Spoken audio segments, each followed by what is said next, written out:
اینجا خورده راکت سربام خورده اینجا آمده. د پاکستان شرارت او د افغانستان د اسلامي امارت د مجاهدینو قوي ځواب.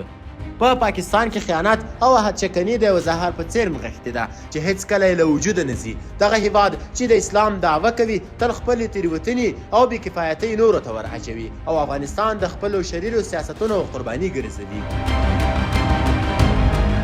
له 1400 هجري لمریز کال راهیسې تر نن ورځ پورې پاکستان د افغانستان په کورنیو چارو کې په مستقیم او غیر مستقیم ډول مداخله کړې ده. حالات یې ګډوډ کړي، اور ته یې تیلی ورکړی او پرله پسې کړکېچونه یې جوړ کړي دي. زموږ د هیواد هوایي حریم یې څو ځله مات کړی دی، ځینې سیمې بمبار کړي او لسګونه بېګناه ملکیان یې شهیدان او ټپیان کړي دي. دا شرارتونه نه یوازې د نړیوالو تړونونو خلاف دي بلکې د ګاونډیتوب او انسانیت اصول یې هم مات کړي دي.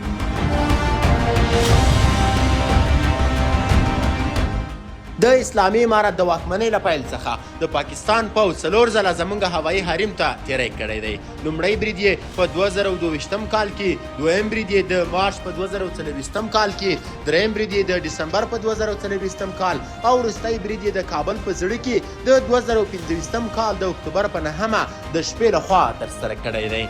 د بهانې په نامه د ټي ټي پي د پلوي مشر په کابل کې درواغجنې ادعاګانې وړاندې شوي دي، خو حقیقت دا دی چې دغه بېشرمانه تیری د پاکستان د داخلي ستونزو د پټولو او د نوي اسلامي دولت د کمزورتیا د ډیرولو لپاره یوه ستره دسیسه وه.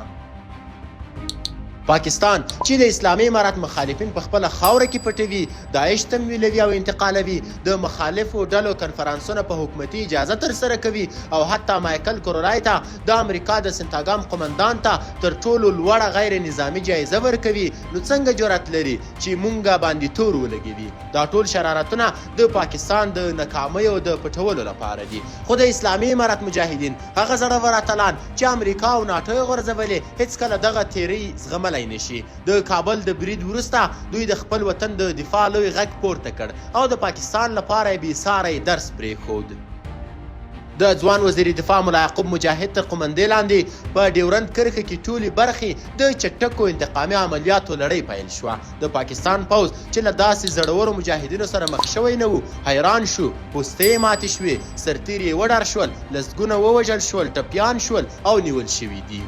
دا ځواب پاکستان ته درانه مالی او بشري ضایعات ورسول او د داخل او خارج افغانانو پام ورته راواوښت. ټولو ومنله چې دغه غبرګون مناسب او پر ځای قهرماني وه.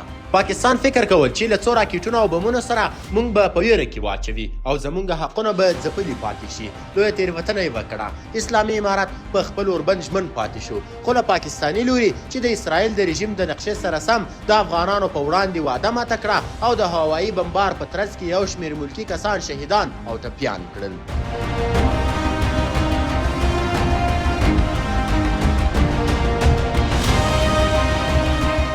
دا د پاکستان پوځ خلاف عهد ماتول وو چې د یهودیانو عادت هم ګڼل کیږي. بیا یې د اسلامي امارت مجاهدین دې ته اړ کړل چې د ملي، نظامي او ځمکني دفاع لپاره له سپکو او درنو وسلو څخه کار واخلي.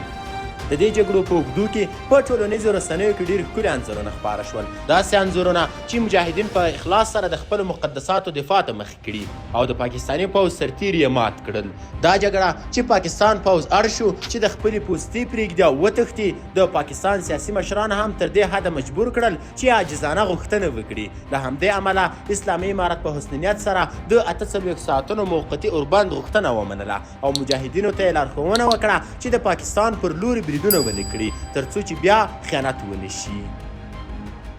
په پای کې باید وویل شي چې هغه څه د اسلامي امارت مجاهدینو د خپلې خاورې د ساتنې لپاره ترسره کړل د دې ملت هغه زړورتیا او مېړانه ده چې له کلونو راهیسې د دښمنانو پر وړاندې ترسره کړې ده او افغانان نن ورځ د خپل دولت او ملت ترمنځ توپیر نه لیدونکي دي او دواړه د یوې تودې ټولنې برخه ګڼل کیږي.